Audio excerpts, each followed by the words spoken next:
নমস্কার বন্ধুরা, প্রতিদিনের মতন আজকে একটি নতুন রেসিপি নিয়ে এসেছি। তো আমি আজকে বেগুনের ঝাল করব। তো এই এই বেগুনগুলো নিয়ে নিচ্ছি, এগুলো আমাদের গাছের বেগুন। তো এখানে দুটো লম্বা লম্বা লুরকি বেগুন আছে, আর এগুলো গোল বেগুন সাদা। তো এইগুলোরই ঝাল করব। তো দেখো, প্রথম আমি এগুলো কেটে নেব। তো বেগুনটা আমি কেটে নিয়েছি, কেটে ধুয়ে নিয়েছি। বেগুনের ঝাল করার জন্য আমি এখানে পেঁয়াজ, রসুন, আদা, টমেটো নিয়ে নিয়েছি। এইগুলো আমি পেস্ট করে নেব। তো দেখো, কড়াইতে আমি তেল দিয়ে বসিয়ে দিয়েছি। তেলটা গরম হয়ে গেছে। প্রথমে আমি দুটো শুকনো লঙ্কা দিয়ে দেবো, কালো জিরা দিয়ে দিচ্ছি,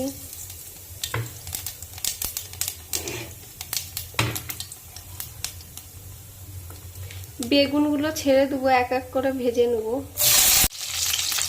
দেখো, সব বেগুনগুলো দিয়ে দিচ্ছি। তো এখন একটু হলুদ গুঁড়ো দিয়ে দিচ্ছি, দিয়ে লাল লাল করে ভেজে নেব। বেগুনগুলো ভাজা হয়ে গেছে, এখন আমি নামিয়ে দেব। বেটে রাখা মশলাটা দিয়ে দিচ্ছি, স্বাদ মতো নুন দিয়ে দিলাম, 1 চামচ হলুদ গুঁড়ো দিয়ে দিলাম,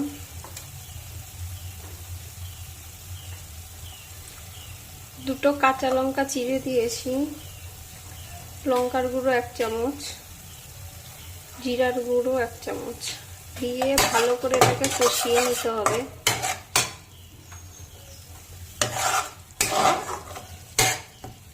স্বাদ মতন চিনি দিয়ে দিচ্ছি,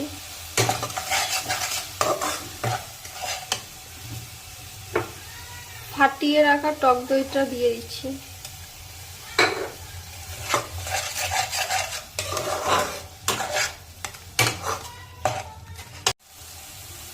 জল দিয়ে দিচ্ছি।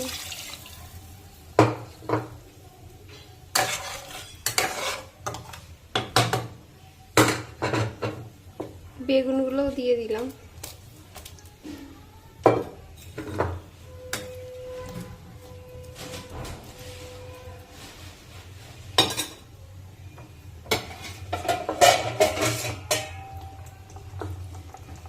এখন আমি ঢেকে দিচ্ছি আধ ঘন্টা।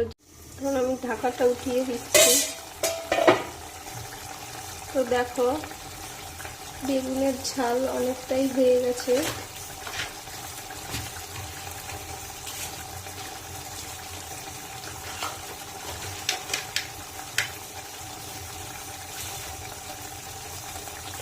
এখন একটু আমি গরম মশলা দিয়ে দেবো।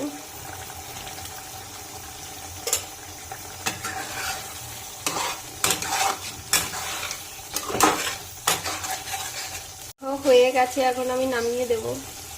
দেখো বন্ধুরা, তো আমার বেগুনের ঝাল হয়ে গেছে।